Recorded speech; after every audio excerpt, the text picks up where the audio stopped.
샬롬. 예수님과 함께하는 행복한 동행, 오늘 그 6번째 날입니다. 오늘은 마가복음 제4장 1절로 9절의 말씀입니다. 제가 가지고 있는 성경, 신약성경 58면입니다. 예수께서 다시 바닷가에서 가르치시니 큰 무리가 모여 듣거늘 예수께서 바다에 떠있는 배에 올라 앉으시고 온 무리는 바닷가 육지에 있더라. 이에 예수께서 여러 가지를 비유로 가르치시니 그가 가르치시는 중에 그들에게 이르시되 들으라. 씨를 뿌리는 자가 뿌리러 나가서 뿌릴새 더러는 길가에 떨어짐에 새들이 와서 먹어버렸고 더러는 흙이 얕은 돌밭에 떨어짐에 흙이 깊지 아니하므로 곧 싹이 나오나 해가 돋은 후에 타서 뿌리가 없으므로 말랐고 더러는 가시떨기에 떨어짐에 가시가 자라 기운을 막음으로 결실하지 못하였고 더러는 좋은 땅에 떨어짐에 자라 무성하여 결실하였으니 30배나 60배나 100배가 되었느니라 하시고 또 이르시되 들을 귀 있는 자는 들으라 하시니라. 아멘. 오늘 하루는 어떻게 또 지내실지 궁금합니다. 매일매일 말씀과 함께 또 이렇게 우리가 모여서 함께 기도하고 또 시간을 보내지 못하지만 또 저마다 시간을 정해서 이렇게 사순절 기간을 기도로 준비하게 하신 것을 감사를 드립니다. 오늘 말씀은 우리가 너무나 잘 아는 이야기입니다. 많이들 들었고 또 많이들 읽으셨고 내용을 우리는 너무나 잘 알고 있는 이야기예요. 예수님께서는 집에서 가르치시고 또 바다로 또 바깥에서 외부에서 들에서 가르치다가 또 집에서 가르치시거나 혹은 나와서는 바다나 들에서 가르치셨습니다. 그러면서 예수님께서 외부에서 말씀을 가르치실 때는 주변에 우리가 잘 볼 수 있는 쉽게 만날 수 있는 환경들 속에서 대하는 일상의 일들과 사건 그리고 그 당시 익히 알고 있던 이야기들 그리고 자연에 있는 이 식물 또 꽃 또 이런 동식물 이런 여러 가지들을 예를 들면서 비유로 많이 설명해 주셨는데 오늘 그 가운데 한 가지는 이 4가지 밭 또 씨에 대한 비유입니다. 오늘 4가지의 밭이 소개되고 있습니다. 첫 번째는 길가에 떨어진다. 농부가 언제나 먼저 집을 나서서 밭으로 갈 때 지나가는 길이 첫 번째는 길로 나서게 되죠. 길에는 어떤 곳입니까? 많은 마차도 다니기도 하고 말도 다니기도 하고 말이죠. 많은 사람들의 발자국이 있습니다. 농부가 씨를 가지고 이동하다가 보면 길가에 뿌려지기도 합니다. 길가에 떨어지기도 하죠. 이것이 비가 와서 빗물에 흘러서 이렇게 또 좋은 밭으로 가서 싹이 나기도 하지만 대개는 그저 이렇게 밟히거나 또 터지고 눌러지고 그렇게 되게 되는 겁니다. 그런데 그것으로 끝나는 것이 아니라 길가에 떨어지기가 무섭게 새들이 와서 먹어버린다 하는 거죠. 우리가 이런 경험 많이 해보잖아요. 우리 가까운 곳에 강화가 있고 또 강화에는 많은 해변들이 있습니다. 그 해변들에서 특별히 이 동막해수욕장 같은 곳에만 가도 많은 사람들이 이 새우깡이나 이런 과자 같은 것을 가지고 있으면 갈매기들이 얼마나 모여드는지 몰라요. 기가 막힙니다. 특별히 우리 영종도, 월미도에서 영종도로 이렇게 월미도를 가거나 영종도를 가거나 또 신도를 가거나 우리 인천 주변에 많은 섬들을 가기 위해서 배를 타고 갈 때 우리가 이 먹이를 주잖아요. 손에 들고 있으면 얼마나 멋지게 와서 막 먹이를 낚아채는지 모릅니다. 심지어는 공중에다가 먹이를 던져도 멋지게 받아서 먹습니다. 그래서 아무리 작은 씨앗이라도 길가에 떨어지는 순간 그 위에 있던 새들은 신속하게 쏜살같이 그 자그마한 씨앗이지만 먹어버린다고 하는 것입니다. 예수님께서는 이 새들을 마귀 사단에 비유를 하고 있습니다. 이런 길가와 같은 마음들, 정말 우리가 세상에 많은 눌리고 찢기고 또 억눌린 그런 마음들이 있습니다. 또 두 번째는 어디에 떨어집니까? 농부가 씨앗을 가지고 집을 나서서 길을 갑니다. 길을 가다가 지나는 것이 흙이 얕은 돌이 많은 돌밭을 지나게 됩니다. 또 거기에서 길가에서 떨어지기도 하지만 돌밭에 떨어지기도 하는 거예요.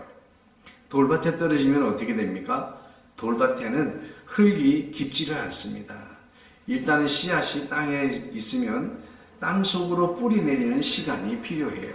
하지만 땅이 얕기 때문에 돌밭에 뿌려진 씨앗을 내리는 시간보다 더 빨리 뿌리를 내리는 시간이 없기 때문에 빨리 싹이 나게 되는 것입니다. 그러나 이 싹이 나지만 결국에는 뜨거운 태양과 광선 이런 이 외부 영향에 크게 훼손되고 말라버리고 결국에는 죽어버리게 된다고 하는 것입니다. 길가에 있는 많은 새와 또 많은 일이 세상사에 눌려버리는 것, 그리고 돌밭에 돌짝밭과 같은 마음은 어떤 마음일까요? 정말 금방 뜨거워지고 그리고 금방 체험에 대해서 감사하고 하지만 환난이 왔을 때, 어려움이 왔을 때 견디지 못하는 것을 말하는 거예요.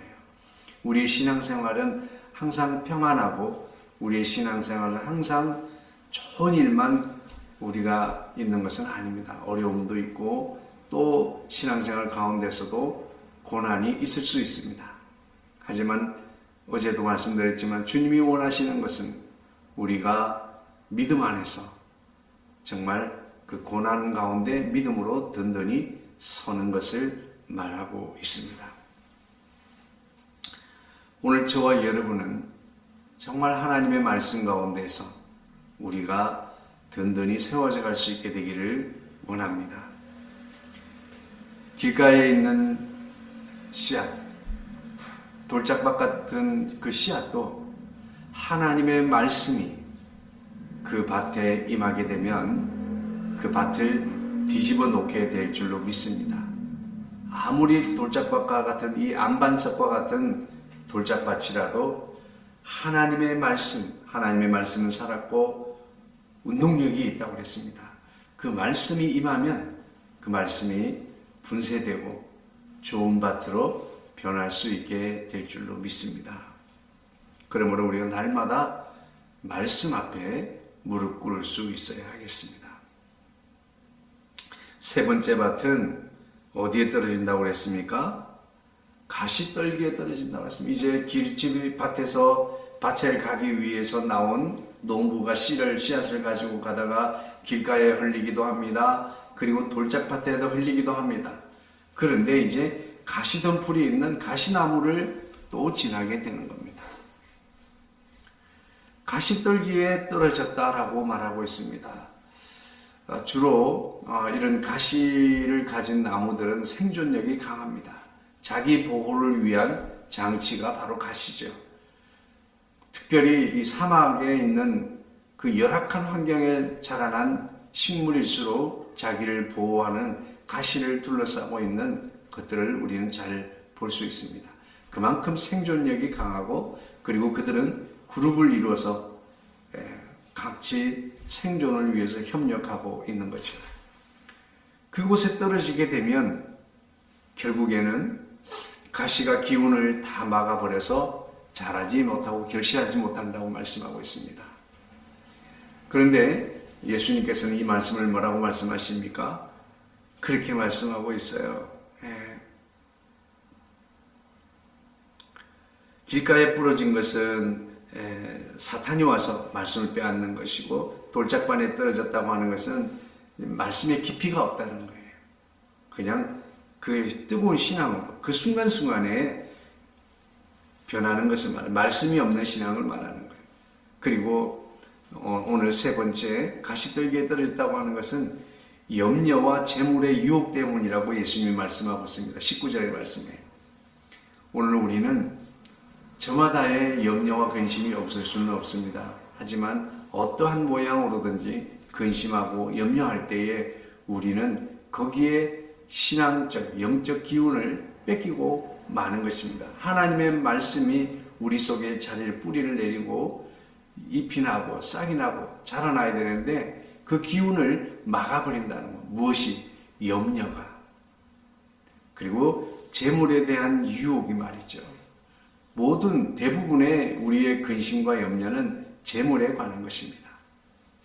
그러므로 우리가 신앙이 자라고 말씀이 뿌리를 내리게 못하게 하는 그 기운을 뺏는 요소는 우리의 근심과 염려 때문입니다. 그리고 네 번째 밭은 좋은 땅에 부러졌다고 말씀하고 있습니다. 좋은 땅에 뿌리가 내리는 말씀은, 좋은 땅은 말씀을 받으면 벌써 뿌리를 내리게 됩니다. 말씀이 뿌리를 내리게, 심령에. 그리고 두 번째는 말씀이 좋은 땅에 뿌려지게 되면 그리고 무성하게 되는 거예요. 뿌리를 내리고 무성하게 되고, 그리고 세 번째는 결실을 하게 된다라고 말씀하고 있습니다.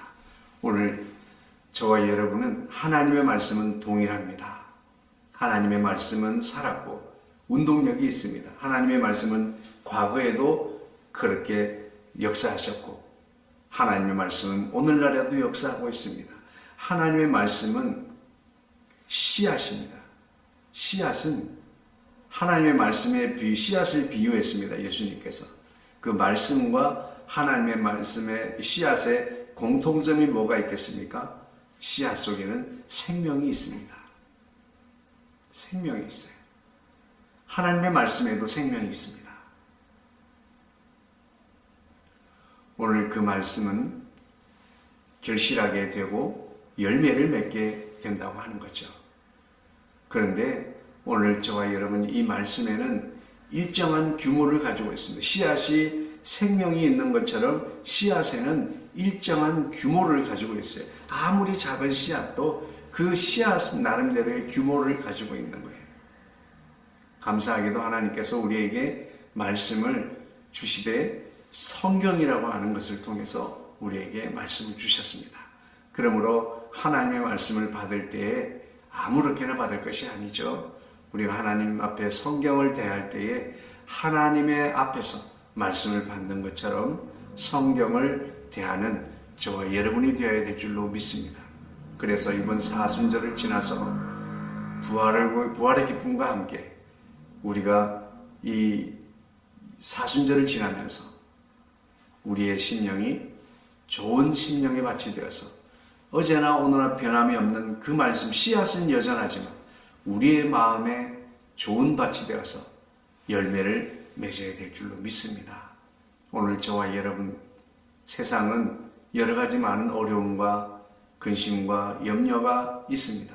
하지만 저와 여러분들은 오늘 우리는 오직 하나님의 말씀 앞에서 오늘도 생명력 있고 또 규모 있는 하나님의 말씀을 잘 받아서 뿌리를 내리고 잎이 나고 싹이 나고 열매를 맺는 저와 여러분의 삶이 되기를 주의 이름으로 축복합니다.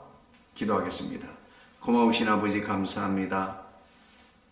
40일 동안 마가복음을 통해서 주의 십자가와 주의 삶을, 예수님의 그 사역을 묵상합니다. 주님, 오늘도 이 말씀 앞에서 하나님은 여전히 우리에게 말씀하시지만 우리의 마음의 밭이 좋은 밭이 되지 못했습니다. 주님 도와주셔서 옥토가 되게 하시고 좋은 밭이 되어서 열매 맺고 뿌리를 내리는 귀한 심령 되게 하여 주시옵소서. 성령님 도와주셔서 마귀 사단의 역사를 막아주시고 우리의 근심과 염려를 내려놓게 도와주시고 오직 아버지 하나님 참으로 아버지 주의 말씀이 오늘도 우리에게 아버지 하나님 능력이 되어서 깊이 뿌리를 내리는 아버지 하나님 능력의 말씀 되게 하여 주시옵소서. 모든 말씀을 우리 주 예수님의 이름으로 기도하옵나이다. 아멘. 샬롬. 감사합니다. 내일 또 뵙겠습니다.